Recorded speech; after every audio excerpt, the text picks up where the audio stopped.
ẹ kú dédé àkókò yìí gbogbo ẹ̀yin tèmi ní tilé toko, gbogbo ẹ̀yin ọmọ káàárọ̀ oòjíire, gbogbo ẹ̀yin ọmọ Yorùbá lápapọ̀, especially gbogbo àwọn ọmọ Ọ̀yọ́ Aláàfin. Àkú dédé àkókò yìí mo fẹ́ ká farabalẹ̀ ká wo fọ́nrán yìí kó tó di pé màá sọ kankan. Ẹ jọ̀ọ́ ẹ farabalẹ̀ wò, mi ò fẹ́ kẹ́ máa wo apá kan kẹ́ máa lọ comment, mo fẹ́ kẹ́ máa wo díẹ̀ kẹ́ máa lọ comment. Tó bá ti mọ̀ pé o lè wo tán má wulẹ̀ comment. Ẹ kọ́ wo fọ́nrán yìí ní kó tó di pé màá sọ̀rọ̀ lórí ẹ̀. Ẹ jọ̀ọ́ ká jọ wò, ẹ jọ̀ọ́.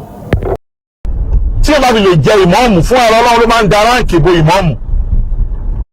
Tí o bá fi lè jẹ ìmáàmù fún ara Ọlọ́run ló máa ń da ráǹkì bo ìmáàmù. For example nsìn ẹ wo bàbá ìmáàmù Ọ̀yọ́ nsìn tó fẹ́ jẹ tabaníkà wò ìnáwó nakra fil alam inú ayé tá a wà yìí nakra ni bàbá ìmáàmù mi. Ẹ má bínú pé mo lo nakra fún gbogbo ọmọ Ọ̀yọ́ o, ẹ má bínú o. Qabla al-imam ìnáwó nakra qabla al-imam, bọ̀ kí ló ń jẹ ìmáàmù fún báyìí ìnáwó máàrífà, ó di máàrífà lẹ́sẹ̀kẹsẹ̀ ni. Wọ́n tó jẹ ìmáàmù nakra ni wọ́n, bọ̀dọ̀ wọ́n jẹ ìmáàmù wọn di máàrífà. Lára nǹkan tí ipò mọ́mù máa ń ṣe fún yẹn nìyẹn. Ẹlẹ́ẹ̀kejì kọ́ tó jẹ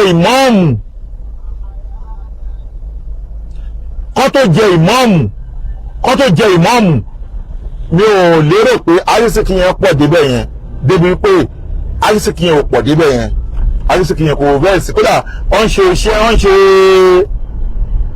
ṣe lọ́yà barista, ìyẹn ò ní arísìkí yẹn ò pọ̀ débẹ̀, kò sí arísìkí yẹn. Àwọn abú ò fi bẹ́ẹ̀ ní, kò sí nǹkan tó ń jẹ́ arísìkí. Kódà a gbọ́ pé kódà pé wọ́n jẹ ìmáàmù ọ̀pọ̀lọpọ̀ ọ̀gbàríyá sí pé àyàtù máa ń nira fún àwọn abú kótó kọ́bílà lè mọ́ọ̀mù, àyàtù máa ń nira fún wọn púpọ̀. Ṣùgbọ́n bàtọ́ jẹ ìmáàmù nsìn, ìmáàmù yẹn gbé wọn ga, ṣọlá wọn padà di pé wọ́n bẹ̀rẹ̀ sí ní fi mọ́tò ta wọn lọ́rẹ, wọ́n fún wọn nílé.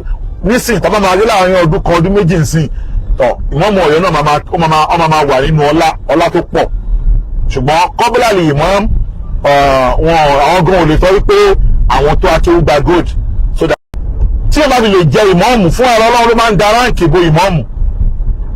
For example nsìn ẹ wo bàbá ìmáàmù Ọ̀yọ́ nsìn tó fẹ́ jẹ tabaníkà wò ìnáwó nakra fil alam inú ayé tá a wà yìí nakra ni bàbá ìmáàmù mi. Ẹ má bínú pé mo lo nakra fún gbogbo ọmọ Ọ̀yọ́ o, ẹ má bínú o. Qabla al-imam ìnáwó nakra qabla al-imam, bọ̀ kí ló ń jẹ ìmáàmù fún báyìí. Mo lérò wípé gbogbo wa náà ni a fi ara balẹ̀ wo fọ́nrán yẹn.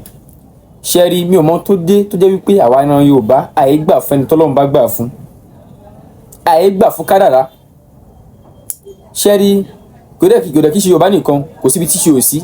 But ìgbà tí mo fi wà nílé kéwú lọ́dọ̀ àfáà mi Sheikh Sulaiman Mujahideen Kojaliti, wọ́n máa ń dá wákà kan. Ẹ pé kí ni wákà ọ̀hún? Wọ́n á ní tó bá jọmọdé lọ́lúwa bá fún lówó, ìwọ tó já gbàgbà fólúwa, àìgbà fólúwa wàhálà ni, àìgbà fólúwa fìtínà ni, àgbà dákun gbà fólúwa. Kí ló dé ẹ̀gbà fọ́lọ́hun lórí èdè tó bọ́mọ yín lọ́wọ́? Kí ló dé ẹ̀gbà fọ́lọ́hun lórí èdè tó lọ́hun ṣe fún Mama Akíọlá Hussaini? Kí ló dé ẹ̀gbà fọ́lọ́hun lórí èdè tó lọ́hun ṣe fún Chief Mamuwa? Ẹ ṣáà ń try láti gbìyànjú láti bring wọn down, láti water down, láti ká yọ mọ̀ pé kò jẹ́ nǹkan kan. Kò dẹ̀ á rí bẹ́ẹ̀. Ìgbà tó bá wọ́n lọ́nà ló dá kálukú lọ́lá. Ẹni tó lọ́wọ́ dá lọ́lá lọ́dọ̀, ẹni tó lọ́wọ́ dá lọ́sẹ̀, ẹni tó lọ́wọ́ dá lọ́lá láàárọ̀ ayé rẹ̀, ẹni tó lọ́wọ́ bá dá lọ́lá láàárọ̀ ayé rẹ̀ kò ní ṣe mistake dá lọ́sẹ̀. Kọ́dà kó fagídí wa nǹkan mi ló pàdé ń bẹ́. Ló fi jẹ́ pé ẹlòmíì ò sógowó ní òrìṣẹ́, ẹlòmíì ò sógowó ní òyà wèrè. Bẹ̀tẹ̀ Ọlọ́run kọ́lá mọ́ lásìkò tó lọ ṣe. Ọlọ́run ti kádàrá pé Sheikh Bilal Akínọlá àwọn ni máàmù yẹn. Nǹkan tí ò bá sì jẹ́ téèyàn á gbọ́ dára pé kò ní téèyàn lọ́wọ́ báyìí, orí tó bá jẹ́ téèyàn kò lè ní fún èèyàn rú. Káwé gbogbo ayé ó sàpadà mọ̀ wípé ìmáàmù ìtọ́sẹ̀ jẹ́ yóò kò tó Akéwùgbà Gold lẹ́yìn pò, kò tá Akéwùgbà Gold kìíní. Àmọ́ nísìnyí ó ti dá Akéwùgbà Gold lọ, ó ti di ìmáàmù odidi Ọ̀yọ́. Àyàfi tí Akéwùgbà Gold bá láwọn ìṣọmọ Ọ̀yọ́ ló kú.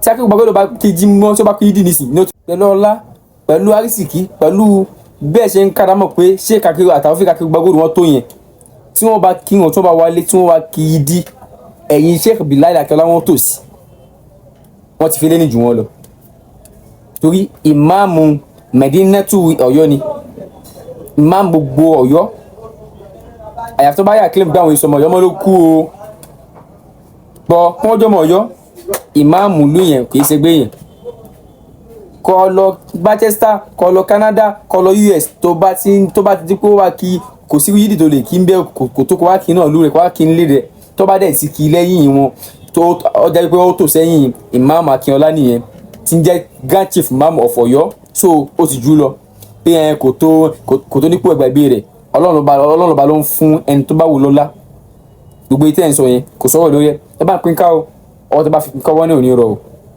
ẹ ní ṣe lásán ojú yín ò ní fọ́ o níbi tẹ́tí lówó tẹ́ fi ṣe dẹ́ta ọ̀nà onídìímọ̀ yín o ẹ bá ń pín ká ẹ jọ ẹ follow mi ẹ̀yin náà ò ní ṣe lásán ilẹ̀ yóò ní dàrú o.